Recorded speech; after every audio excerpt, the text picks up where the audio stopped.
Peace to your feet, we bringing the news. Facts stay sharp, yeah, we never confused. From the streets to the world, get the real, no cap up. Breaking headlines, put the truth on the map. Yo, fast with the facts, we don't play no games. Reporting what's real, we ain't chasing fame. Call Peace TV, stay locked, stay tuned. If you want the real talk, we deliver it soon.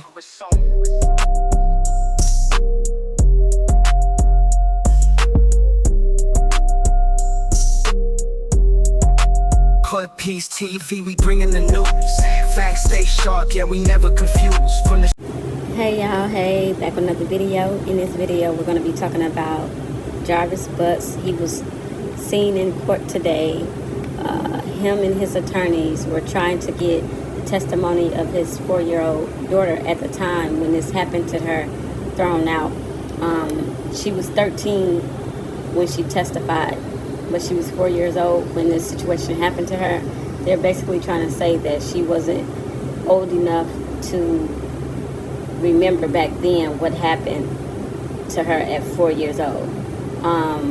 They said she was too young at the time, and trying to say, like, basically perhaps she was being coached and things like that on what to say. But ultimately it didn't get thrown out. It's bound over and he's being charged with it. Also, they had spoke about the prosecutors not turning in information to the defendants' lawyers about the tapes and things like that they need, digital files that they need to be able to represent Jarvis like they need to. They set another pre-hearing before trial to come back and see if the prosecution turned over evidence that they need. So let's jump into it.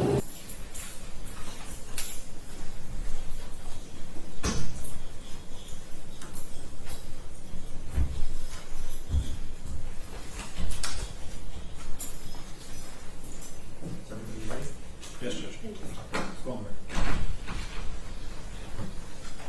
All right, good morning, everyone. We're calling cases 24-002-236, 24-006-232, 25-000-218, and lastly 25-000-241.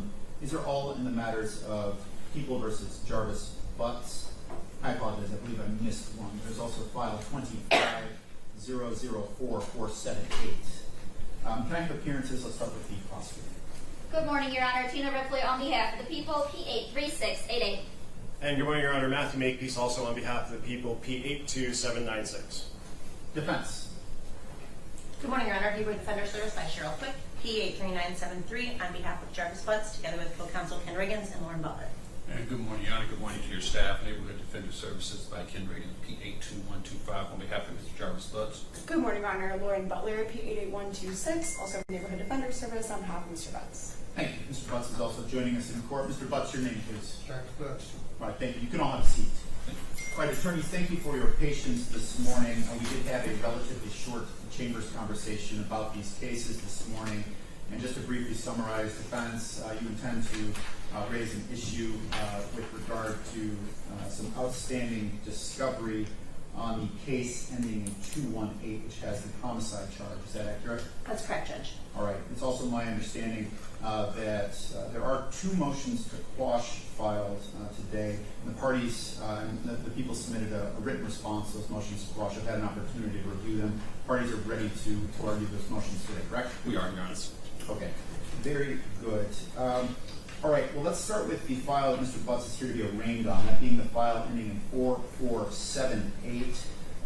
How does he wish to proceed for arraignment purposes? Yeah.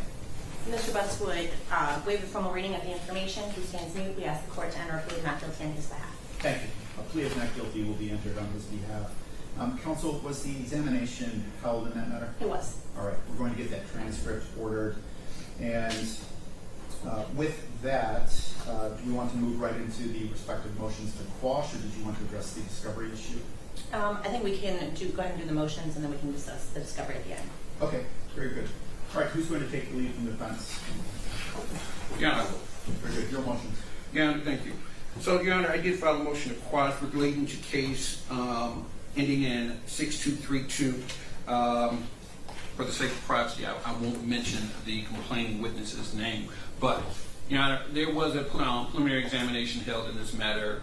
There was one witness called. The complaining witness, but the only witness called, she testified that at the time of the incident, she was 4 years old. At the time of the hearing, she was 13. So there had been a substantial passage of time.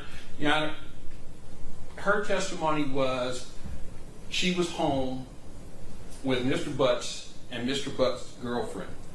At some point, the girlfriend left the bedroom. Mr. Butts was in the bedroom. She was on the couch. Mr. Butts summoned her to the bedroom, at which point she was ordered to take off her clothes. Her testimony was she took off all her clothes except her underwear. She took off her clothes. Then Mr. Butts touched her. I believe the order of touching her was he touched the top of her thigh, then he touched under her breast. And then she said he touched her where she peed. Okay.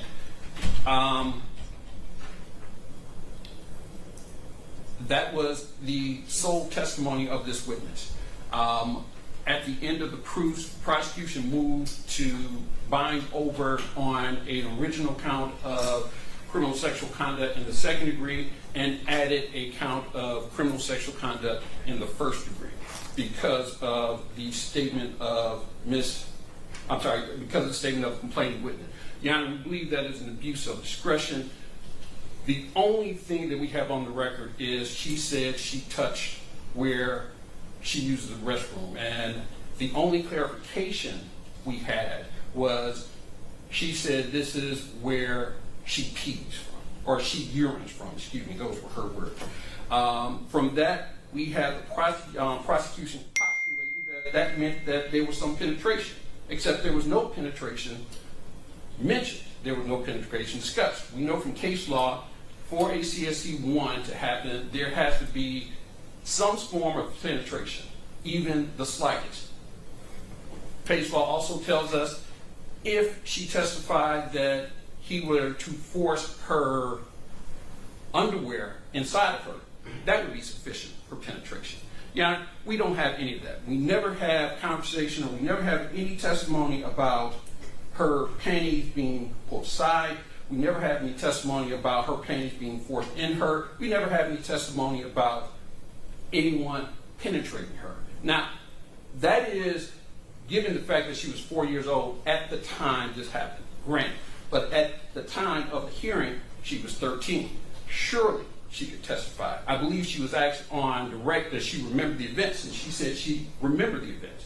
None of that was testified. I think to say that there was sufficient evidence on the record that says that there was a penetration for the purpose of the CS1 is an abuse of discretion, and we believe that should be dismissed. Thank you. And counsel, your respective motions, they're similar in nature in that you're arguing the issue of whether or not there's sufficient evidence on the issue of penetration on both your motions to quash, correct? Correct. Okay. Do you want to, why don't we have him argue his, on the second matter, and then we'll hear one response from the people if you're okay with that. That's fine. Okay. Okay, so this is then with regard to the case ending in 24101, and sorry, this is Lauren Butler, P88126 again. Thank you. So first, to overview the facts from that case, I want to emphasize that this is only with regard to one of the two instances described. The complainant described two instances, but only one of them has been charged as first degree. And I am only arguing in regard to that and that particular charge. So at the preliminary exam for that instance that was described, the testimony included wearing panties. So again, that is similar. She never described those being removed. She did not describe any instances of penetration and only described light touching while wearing panties.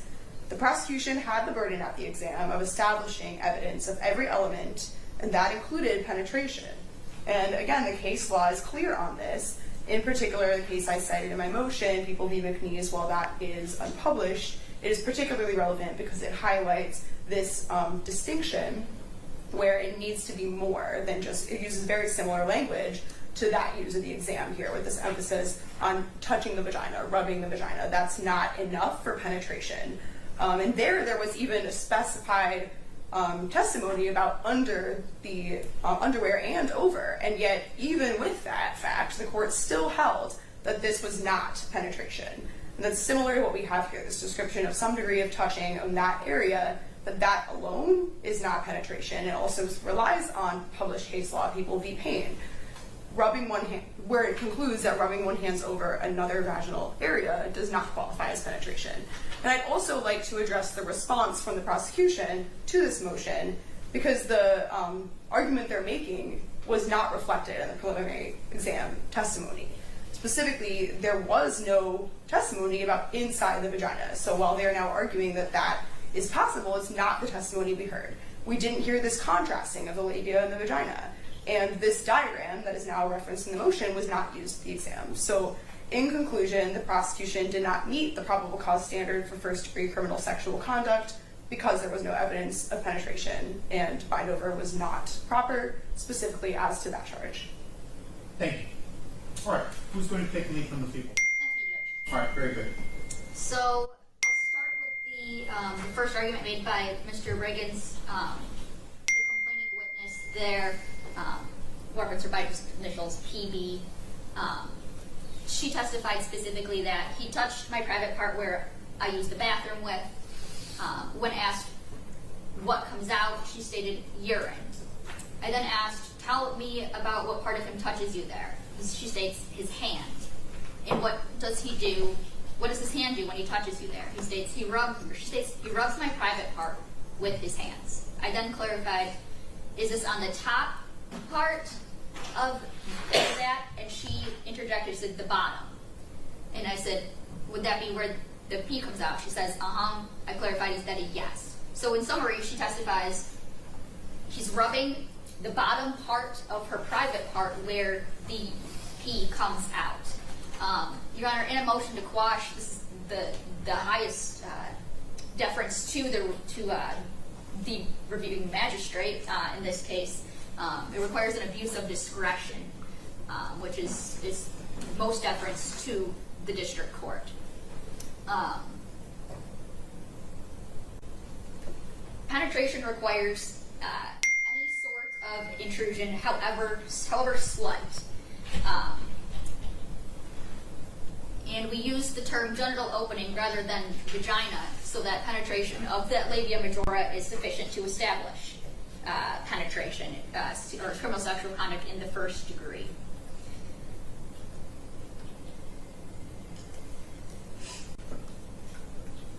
Here, the complaining witness testified that the defendant rubbed her on her bottom part where the pee comes out. When we think about basic anatomy, we know that pee or urine for women comes through the urethral opening. There's a lot of, biological anatomy down there, but we know that the urethral opening is an internal structure that's beyond both the labia majora and the labia minora. So when this complaining witness testifies that he rubbed her bottom part where the pee comes out, she's referring to an internal structure, thereby penetration. The examining magistrate also found that, and said in her ruling, that for a woman to urinate, it's not on the outside of her labia. That's an internal, that would be beyond that. And so she found that it was a question of fact. I don't believe that there's any abuse of discretion by that. And I believe that there's satisfactory testimony, at least to a probable cause standard, for that count. And do you want me to go on to the next one? Please. Okay. In the second case, extremely similar. This one is specifically, this complaining witness starts off by saying, you know how somebody would play with you in your sleep, like you would feel them in your ear, like this or something. We don't have what she was demonstrating, but she's playing with her ear. He was doing that to my vagina when I woke up, and I was crying. I stated, all right, when you wake up to feeling something? She said, yes. I asked, where do you feel something at? She says, at my vagina. And I said, what do you feel at your vagina? She said, I feel like somebody's playing with me. Like, I don't know, like somebody's trying to touch you but not wake you up while he's touching you. And I said, what part of him is touching him? How touching you? She said, he's using his hands. She later confronted the defendant about it. He's asked her why I was acting so weird towards him. She said, you don't remember what you did to me? He, the defendant, looked me dead in the face and said, I don't remember doing that, but if I did do it, then I'm sorry. Again, the reviewing standard is abuse of discretion. And here, similarly, she testified that she felt the defendant at her vagina, that she felt the defendant playing with her, using his hands at her vagina. It's more than just mere contact, mere brushing against a vagina, or just merely touching on top of it. It's an intentional act at her vagina. By stating she felt the defendant's hand at her vagina, she's testifying to penetration. She did not state that she felt his hand on or over her vagina, but rather at her vagina. Both beyond or inside both the labia majora and the labia minora. And so because sexual penetration is defined as the labia majora and beyond, the vaginal opening is beyond both the labia majora and minora. And so by stating that she felt the defendant's hands at her vagina playing with her, she testified to penetration. And I believe that there is satisfactory testimony on the record to satisfy that to the probable cause standard, which is, again, probable cause standard is the lowest standard, and abuse of discretion is the highest deference to the examining magistrate. And I believe that they both create questions of fact. Thank you. Did the defense wish to respond? In all seriousness, we're giving far more biology of the human anatomy than was ever put on the record at the preliminary examination. All we had at the preliminary examination they were touched at the area. We have young ladies who, although at the time this happened, may have been too young to describe the actual part. At the time of the preliminary examination, surely they could have said, he touched me on the inside. He forced my panties aside. He touched me on the inside. And in either case, was that testimony ascertained, that testimony was given, that question was asked by either people. So here, all we have is hyperbole. This is what the complaining witnesses must have meant when they said that. I think that is a far reach, and I think surely that is an abuse of discretion to just simply say they must have meant there was internal penetration. That is an element the prosecution has to prove in each and every case when they charge a CST in the first degree. In neither case was that proven, was that ascertained. We just have speculation, and to put those charges in front of a jury would simply be wrong, Your Honor. So we're asking you to grant both motions to quash. All right, thank you. Do you wish to respond? Judge, I would just reiterate what he is already saying. I think in my case in particular, there's this emphasis on the word at.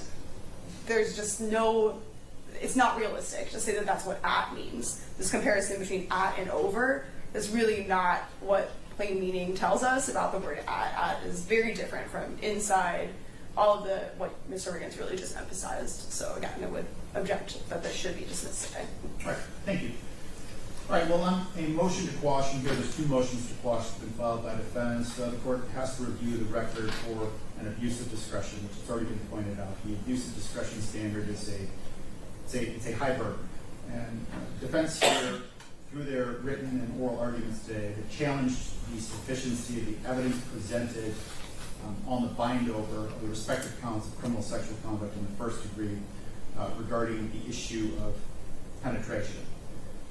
So the court has had an opportunity to listen to the respective arguments from the attorneys here today. I've also had an opportunity to review the lower court record, and namely the transcripts. And of course, the prosecution at the preliminary examination has the burden to show competent evidence that probable cause exists on each of the elements of the charged offenses. So here, looking at pertinent portions of the transcript, and I'll start with the case where PB is the alleged complainant. There's a few pertinent portions of that examination transcript, starting on page 58. And it notes line 20, her answer to a question, he touched my private part where I used the bathroom. Question, okay, and when you use the bathroom, what comes out? Answer, urine. Question, urine, okay, tell me about what part of him touches you there. Answer, his hand. Question on the following page, okay, and what does his hand do when he touches you there? Answer, he rubs my private part with his hands. Question, okay, was this, so when he's rubbing your private part with his hands, is this on the top part? Answer, the bottom.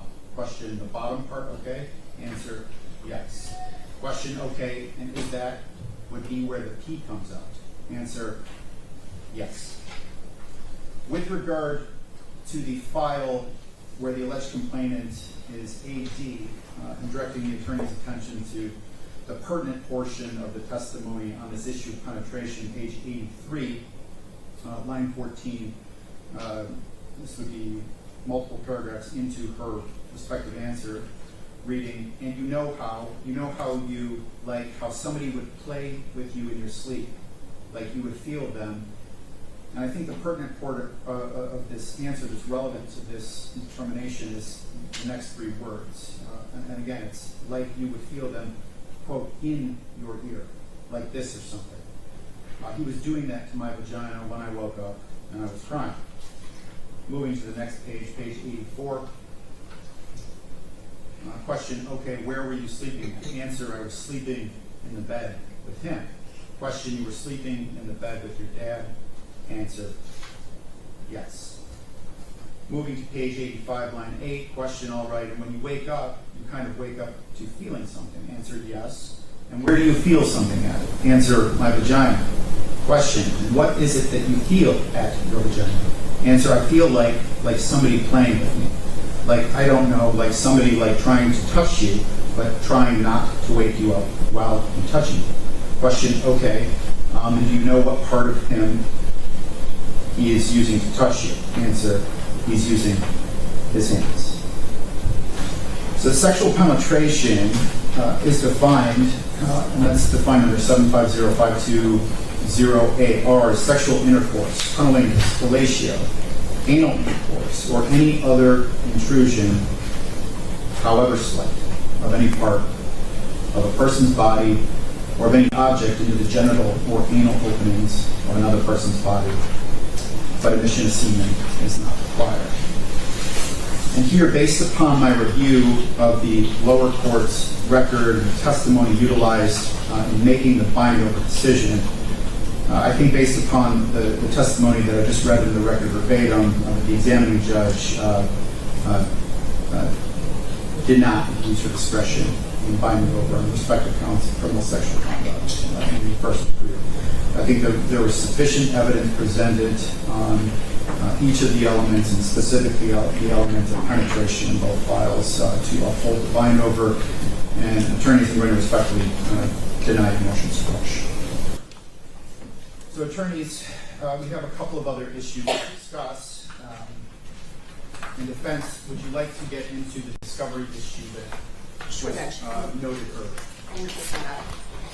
So one of the largest pieces of evidence is the CSLI that was used at the preliminary examination, which the prosecutor posits puts Mr. Butts at the scene of where certain pieces of evidence were located. And so we're clear, counsel, you are moving into the file ending in 218, correct? Yes. Okay, thank you. Apologize. Thank you. That's okay.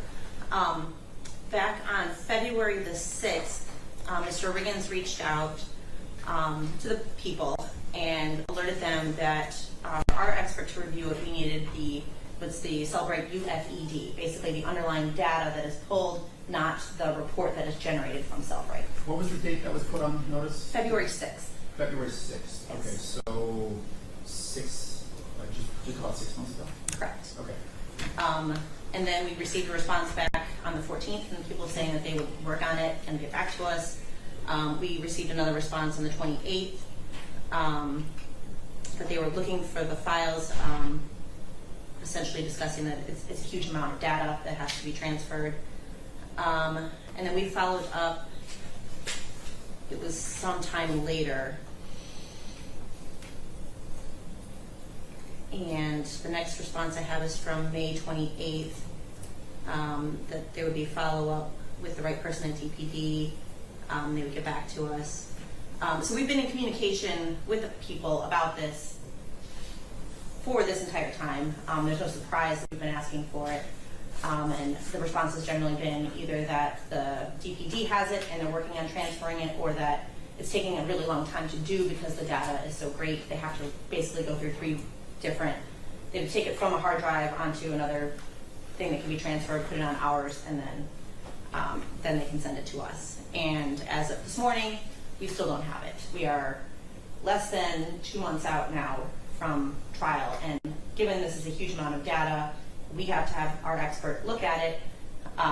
We are very concerned that we don't have it yet. Understood. So we do have trials set in that file. I've got it set for October 6th, so we're just north of 2 months by my math. So Mr. Makepeace, did you wish to respond from the people's perspective? Why has this taken so long when it was put on your notice 6 months ago? Yes, Judge. No, and I'm not disputing the dates or the emails that Ms. Quick referenced and the responses. There was a period of time where we had kind of, because it is an unusual request for the underlying file. They do, for the record, are in receipt of the cell phone forensic extraction reports that are generated, which are the files that are usually turned over. Those are UFDR files. This is the underlying file that comes with that or is generated and then put into a report. They have requested that on the dates and times. There was a period of time where I had to communicate with the OIC as well as the cell phone expert at DPD to figure out exactly what they were asking for. That did take some time, and then there was a period of time where I requested from the defense a hard drive that they provided to us for these to be uploaded onto. That hard drive, and I don't have the exact date in front of me, was turned over by Mr. Riggins to me. I transported that hard drive to the Detroit Police Department and provided that to the officer in charge of the case, as well as with the understanding that she and the cell phone expert would get together and get this uploaded. That's where I think the biggest delay comes from, is that there was a little bit of a miscommunication to them, between them, on our side of it, which is that one said it was done, one said that the other person did it, and nobody actually ended up doing it. When I went back to pick it up, it wasn't done. At that time, I brought the hard drive back to DPD and said, this needs to be done as quickly as possible. That was within the last month or so.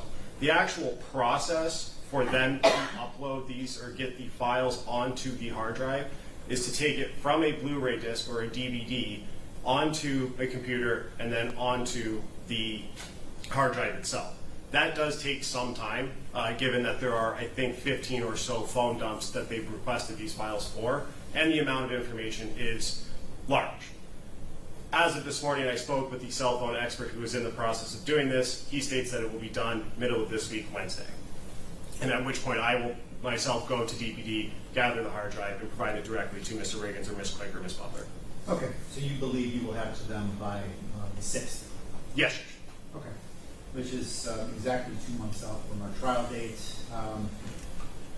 All right, why don't we schedule an additional pretrial date for all files and bring it in to hash out any potential trial issues and things of that nature. Also noting the people did file a notice of other acts. Which files which files did you file? Judge, I filed that on all of the cases except for the newest one because that one wasn't in the system yet. So yes, there should have been 4 filed as of last week. Okay. And we do intend to file an objection. Yes, Your Honor. All right. Very good. So why don't we schedule a date to hear that? Are you anticipating filing a notice on the case Mr. Buff was arraigned on today? Yes. Yes. Okay. All right. Defense, how much time do you want to respond? 2 weeks. Okay. I apologize. Mr. Riggins is out of the office for one of those next 2 weeks. So if we get 3.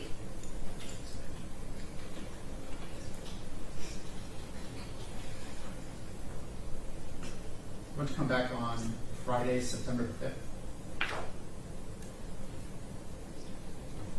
Judge, I'm off that day. Back the next Monday, though. Is this something, Ms. Ripley, that you would be able to handle in Mr. McPeace's absence? If not, I can find another date. It is, Judge, but I'm going to be in a 2-defendant homicide trial that starts on the 2nd. And it's in Judge Cusick, so I anticipate it going on Friday. Okay, understood. What if we come back on Friday, September 12th, mid-morning? If we could come after my exam, that would be good for me. The 12th is not a good day. The 12th is not a good day. I could do the 11th. That was good. Strictly on the 11th? I'm going to be in that 2-defendant homicide. Is it the 15th or the 16th? I know that's cutting close. We're starting to cut close, but. How about Tuesday the 16th? Does that work for everyone's calendars? Seems to work. Yep, that works. All right. Okay. We'll come back Tuesday, September 16th to listen to argument on the other acts. Notice that the people have filed. Let's set that hearing at 10 a.m. All right. Were there any additional issues that needed to be talked about or addressed from the people's perspective for today? Judge, no additional issues. As I would in any case, I would just place on the record an invitation for defense counsel to come to our office to go through both paper and digital files to make sure that there are no other surprises. Just placing it on the record, Ms. Quick, Mr. Riggins can communicate with me to set that up. TV, we bringing the news. Facts stay sharp, yeah, we never confuse. From the streets to the world, keep it real, no cap. You're breaking headlines, put the truth on the map. Call it peace. TV, we bringing the news. Facts stay sharp, yeah, we never confuse.